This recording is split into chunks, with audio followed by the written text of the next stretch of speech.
Hát, akkor most bemutatnám. Így készül a házilagos levegőztető akváriumba.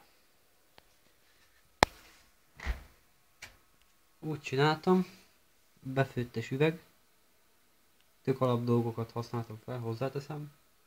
Egy palack, amiből folyik lefele a víz, simán, ugye légzárva van, persze nem szökik a levegő.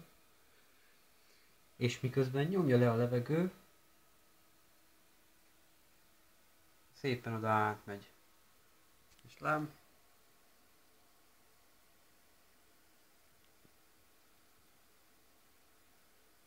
nem egy olyan bonyolult megoldás, meg után kell töltögetni, de azért ideig megteszi.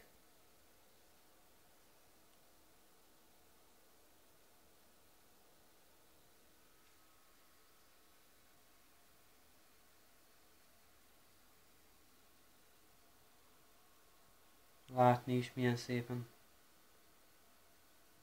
nyomja ki a levegőt, hát igen, ez a házilagos megoldás.